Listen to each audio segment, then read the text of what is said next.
Vous écoutez 24 FM sur 92.6. Maître, bonjour et merci d'avoir accepté notre invitation. C'est moi qui vous remercie et très enchanté d'être avec vous aujourd'hui. Ok, quels sont les principaux droits de l'enfant reconnus par la loi et que chaque parent devrait connaître? Alors, il faut comprendre qu'en République gabonaise, nous avons le Code de l'enfant qui est la loi organique numéro 003/2018 du 8 février 2019 portant Code de l'enfant. Alors, avant cela, le Gabon était un État membre. Il faut le rappeler, le Gabon était un État membre qui a signé un certain nombre de conventions, notamment la Convention internationale des droits de l'enfant, qui est un texte supranational. Ça veut donc dire que le Gabon, étant membre également de l'ONU, est obligé de s'affilier et justement de ratifier ces textes-là. Alors, les principaux droits de l'enfant, il y a le droit à la vie. L'enfant a le droit de vivre, il a le droit d'être protégé par la société. L'enfant a le droit d'être scolarisé, l'enfant a le droit d'être en bonne santé, d'être suivi par les mécanismes de santé. L'enfant a le droit d'être scolarisé et surtout, il faut que l'enfant soit dans de bonnes conditions. Et cela est prévu justement par le Code de l'enfant en République gabonaise. Et lorsqu'un enfant est victime, par exemple, de violence, d'abus ou de maltraitance, quels sont les mécanismes de protection prévus par la loi pour le protéger? Alors, il y a un certain nombre d'administrations. Nous avons dans nos unités de police et de gendarmerie des services en charge des mœurs vers lesquels les personnes peuvent se diriger pour faire des dénonciations.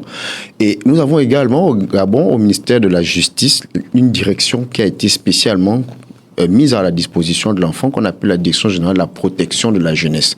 C'est une direction qui existe également au ministère des Affaires sociales. Comme vous le savez, au Gabon, nous avons le ministère des Affaires sociales, de la protection de la femme et de l'enfant. Donc, ce sont des entités vers lesquelles on peut justement s'adresser pour parler de ces questions-là.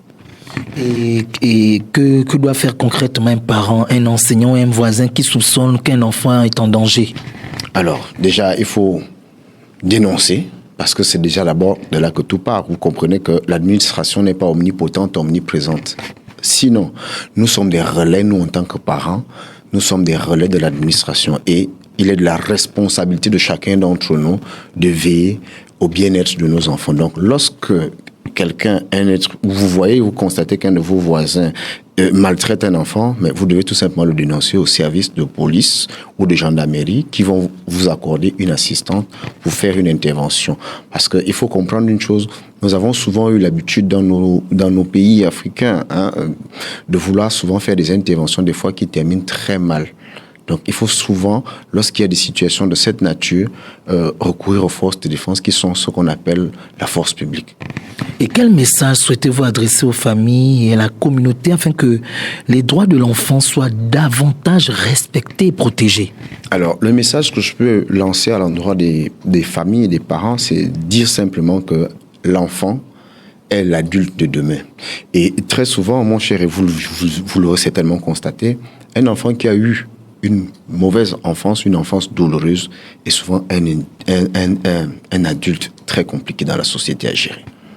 Donc, il faut vraiment faire tout pour que la période de l'enfance soit vraiment une des périodes les plus calmes, dans laquelle l'enfant puisse s'épanouir pour qu'il soit un être humain, un individu, un adulte demain dans la société sur qui on peut compter pour éviter, et permettez-moi de faire cette parenthèse.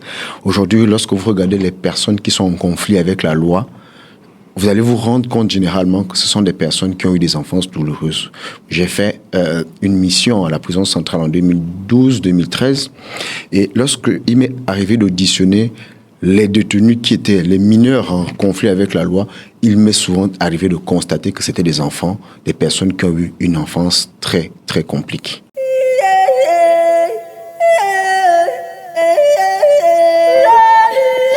FM, la voix du Gabon.